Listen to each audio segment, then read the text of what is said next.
네, 안녕하세요. 오늘은 굴삭기 기능사 기출문제를 풀어보도록 하겠습니다. 2011년 4월 17일 필기 기출문제입니다. 기출문제를 comcbt.com에서 다운을 받으셔서 풀어보시고요. 채점하시는 과정에서 제 해설을 들으시면서 채점을 하시면 외우시는 데 도움이 많이 되실 겁니다. 자, 1번 풀어보겠습니다.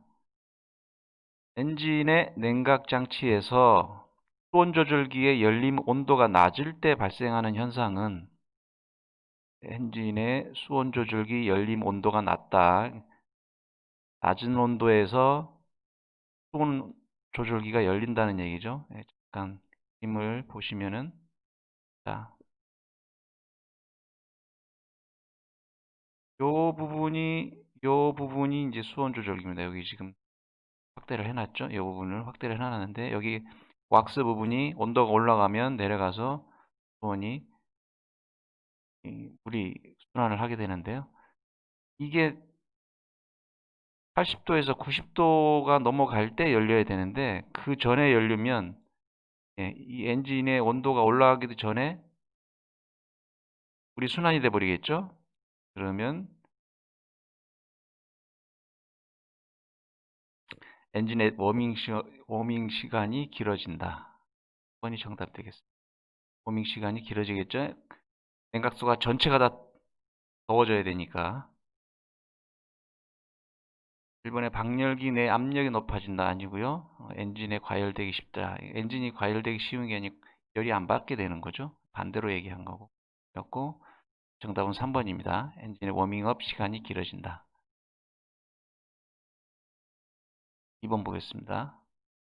냉각장치에 사용되는 전동팬에 대한 설명으로 틀린 것은 요 전동팬 요 부분 여기 지금 전동팬이지 않습니까?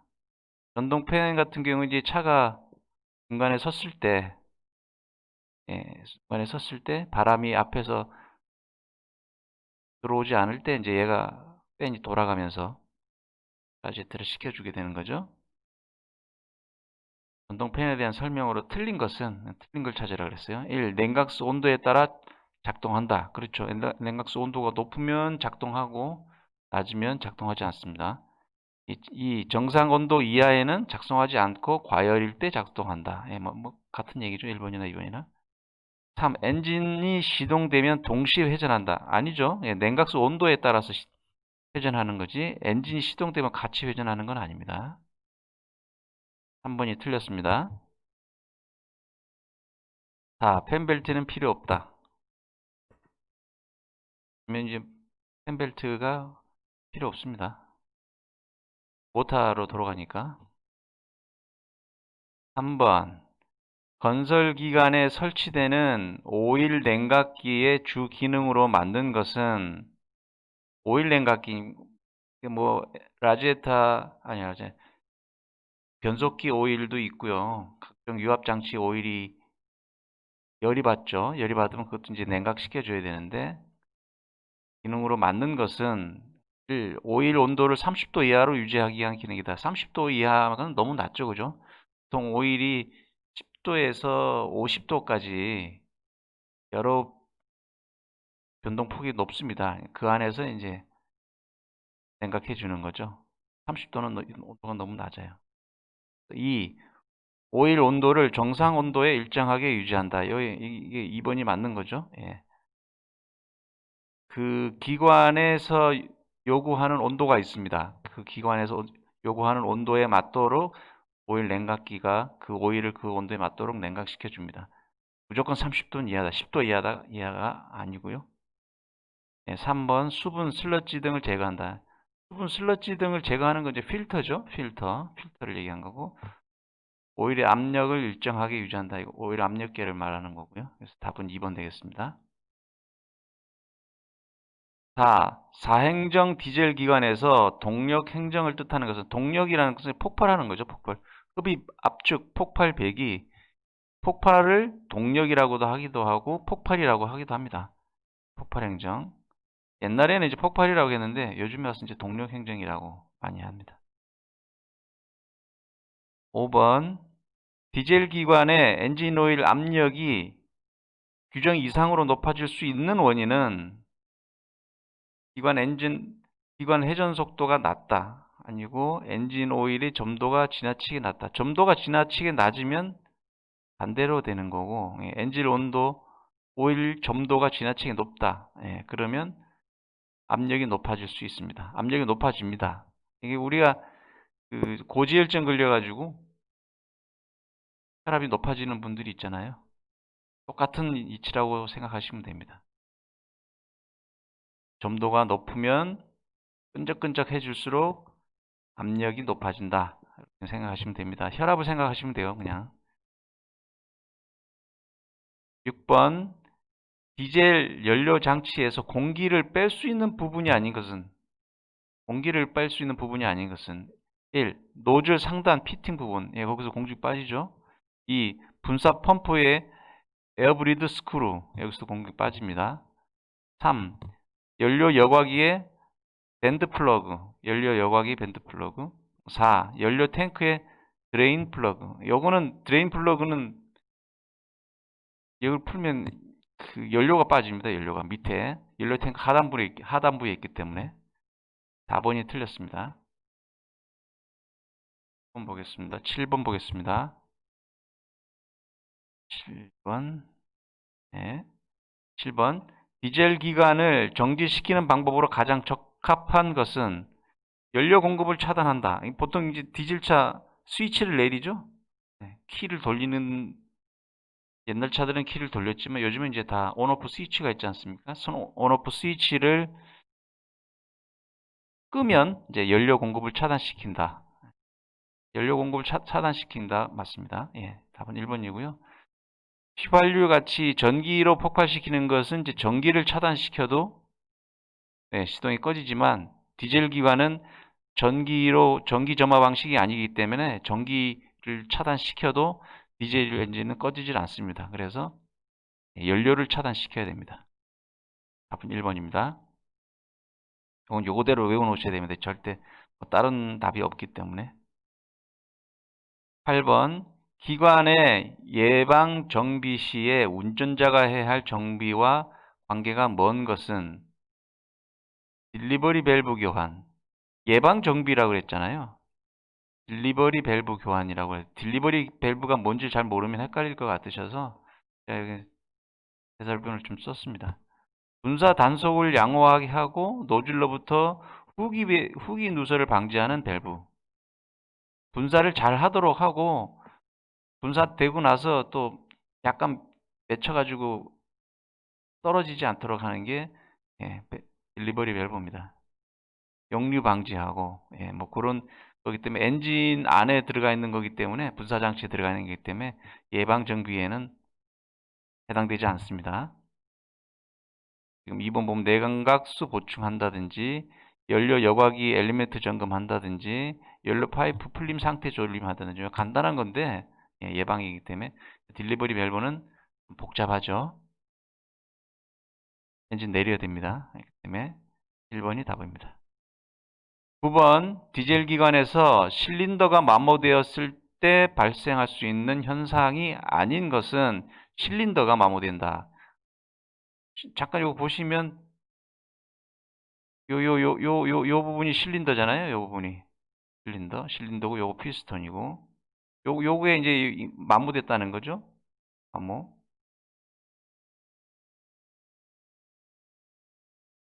윤활유 소비량 증가. 윤활유 엔진오일 같은 게 실린더하고 피스톤 유격이 많을수록 위로 올라가서 연소가 되니까 윤활유도 소비량이 증가합니다. 그 다음에 이 연료 소비량 증가. 연료도 당연히 소비가 많이 되겠죠. 불완전 연소도 되고 출력이 떨어지면 매연도 발생하고 연료 소비 증가합니다. 3. 압축 압력의 증가. 이건 말이 안 되죠. 압력이 세기 때문에 압축 압력이 증가할 수가 없습니다. 답은 3번이고 블로바이 가스의 배출 증가. 블로바이 가스라는 것은 폭발했을 때 이 가스가 밑으로 내려오는 거죠. 블로바이 가스라고. 밑으로 내려오는 가스를 블로바이 가스라고 합니다. 그래서 엔진 오일 교환하려고 할 때 캡을 열었을 때 그쪽으로 매연이나 가스가 이렇게 나오는 경우가 있어요. 여기 보시면 이 캡 위로 엔진 오일 캡을 열었을 때 가끔 나오는 경우가 있어요. 그런 것들은 블로바이가 있어서 가스가 새는 거기 때문에 중고차 사실 때 잘 보셔야 되는 겁니다. 네, 쓸데없는 얘기인데. 9번의 답은 3번입니다. 네, 10번 우수식 크랭크축이 설치된 다행정 6실린더 기관의 폭발 순서는 보통은 이제 우수식이에요. 우수식이고 자수식도 있는데 다 물어보는 건 다 우수식만 물어봅니다. 다행정 실린더 6개. 실린더가 6개인데 답은 이제 3번이에요. 3번 153624인데 요거를 외우셔야 되고 저는 어떻게 외웠냐면 1호야 369 하자 했더니 이사하네 해서 153624 1호한테 1호야 369 하자 했더니 153624 369 했는데 저기서 224 나온 거죠. 그래서 유치합니다만 이제 그렇게라도 외우시면 1호야 369 하자 이사하네 이런 식으로. 그 다음에 이제 다행정 4실린더도 이제 물어보거든요. 1번이 먼저 터지는 거는 당연하겠죠. 그런데 외우시는 게, 자, 이렇게 핀을 보시면 첫 번째 핀게 맨 아래로 가 있고, 두 번째 위에 가 있고, 세 번째도 위에 가 있고요. 네 번째도 위에 가 있습니다. 핀이, 여기 이제 피스톤, 크랭크, 로드가 걸리는 데가 여기잖아요. 이렇게. 1번이 터지면, 1번이 터지면, 그 다음에 어디가 터져야 터질 것 같으세요? 이게 1번이 터지면 얘가 돌아가겠죠? 평? 얘도 내려오겠죠? 평? 그럼 얘가 터지죠. 순서가 바뀌었으니까. 1번이 터졌으니까. 여기 밑에서 터졌잖아요? 여기서 1번이 터졌잖아요? 터질 게 얘가 터지죠. 1번이 먼저 터지고, 그 다음에 3번이 터지겠죠? 그럼 얘도 내려오겠죠? 그럼 다시 얘도 터지면 또 올라가겠죠? 그럼 얘 또 내려오겠죠?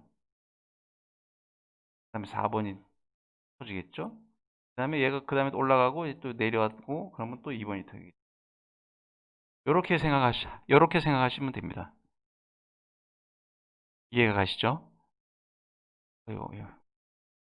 1번이 먼저 터지고 아래쪽 있는 게 위로 올라가면 그 다음에 위쪽에 있는 게 내려와서 3번이 먼저 터지고요. 그 다음에 또 얘네들이 내려왔다가 다시 올라가고 얘가 올라갔던 게 다시 내려오면서 4번이 터지고 2번이 터지고.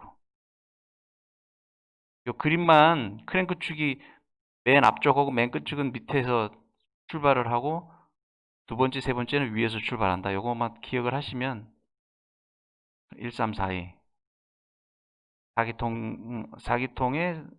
4기통이 4실린더죠. 예. 그걸 물어볼 때는 1342다. 1번 맨 끝에 4번이 없어져 가지고 3번이 터지고 그 다음에 이제 4번이 터지고 2번이 터지는 거예요. 그렇게 외우시면 됐고요. 6개는 그냥 쉽게 1호야 36하자 2사간에 이렇게 외우시면 될 것 같습니다. 조금 유치하지만 11번 디젤 엔진에서 연료를 고압으로 연소실에 분사하는 것은 여기서 볼 때 분사라고 그랬어요. 분사하는 건 분사 노즐이죠. 분사 노즐. 저 인젝터입니다. 여기다가 기관에다가 이제 분사하는 거죠. 분사하는 거기 때문에 인젝터. 답은 3번입니다. 조속기는 거번하고 이제 속도를 일정하게 유지시키는 게 이제 조속기고요. 인젝션 펌프는 이쪽에 있고 플라잉 펌프는 여기는 없습니다. 플라잉 펌프도 여기 어디 있는데 표시가 안 되어 있고.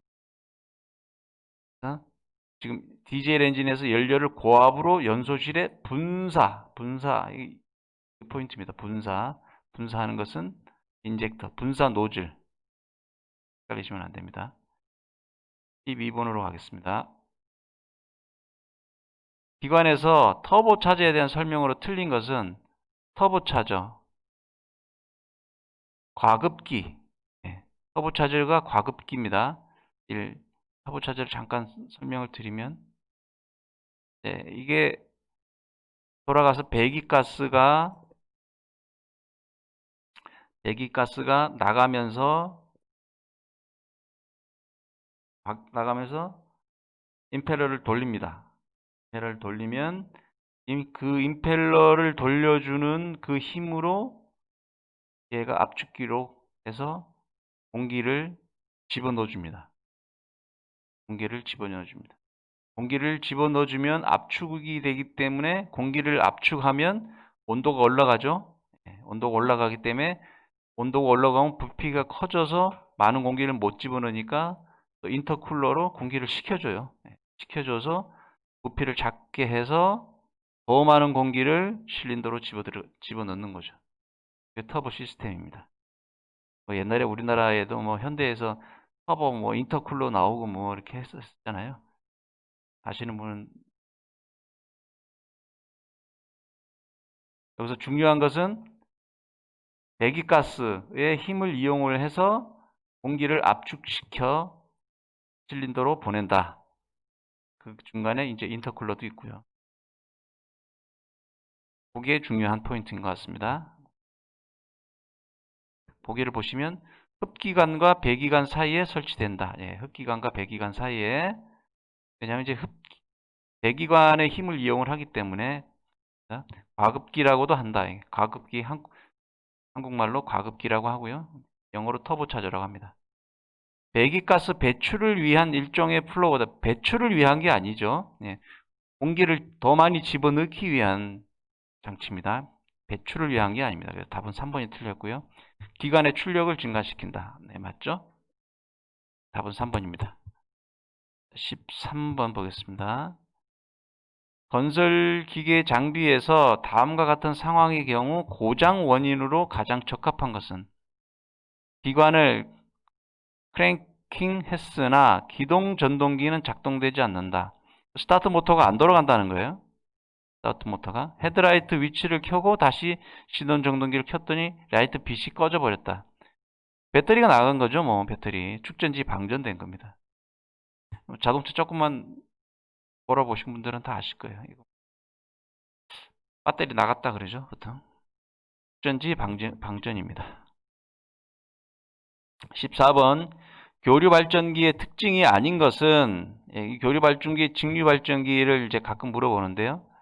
잠깐 설명을 드리면 교류 발전기의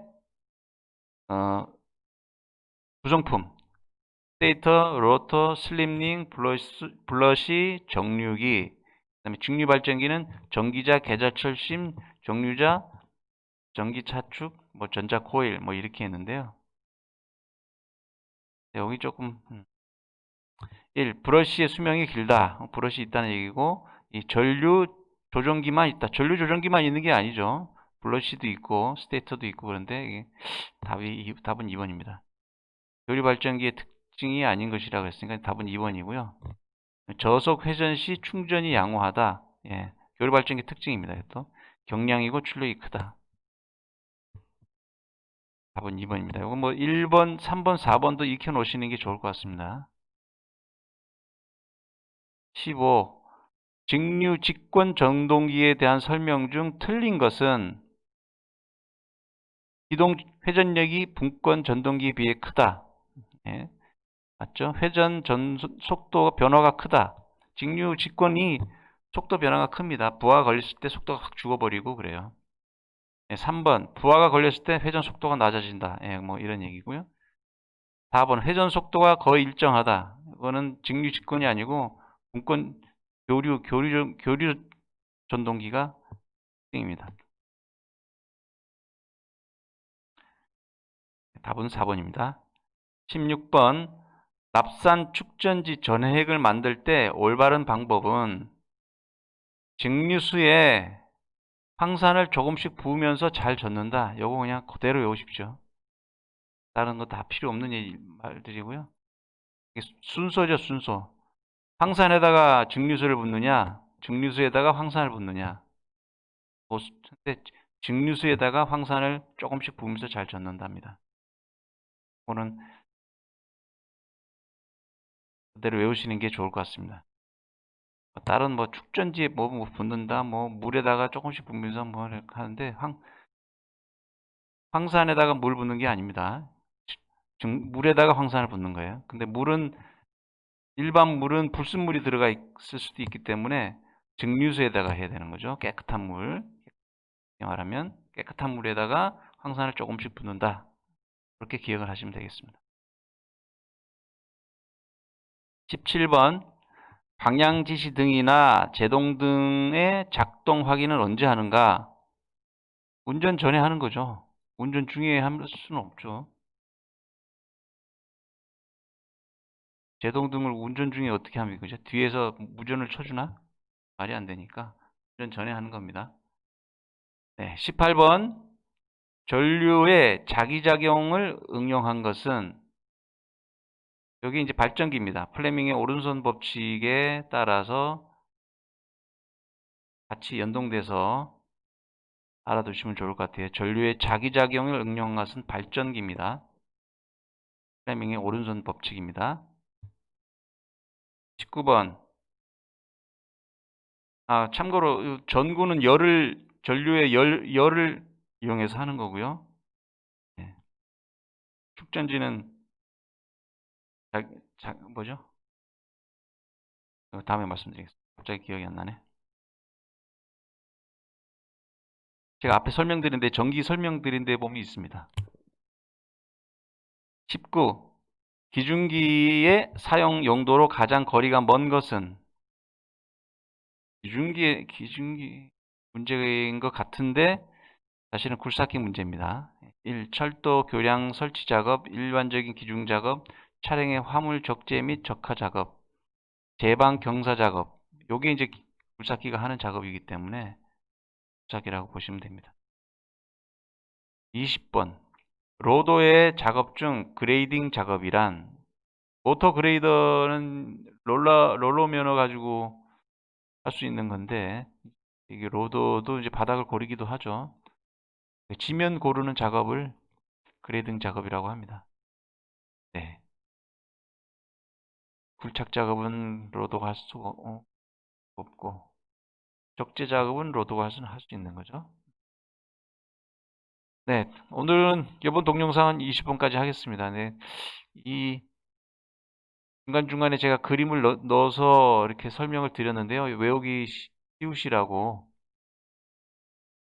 조금이라도 기억을 잘 하시라고 이제 그림을 넣었는데 도움이 되셨는지 모르겠습니다. 20번까지 하고요. 예, 다음 영상에서 21번부터 또 풀어드리도록 하겠습니다. 수고 많으셨습니다.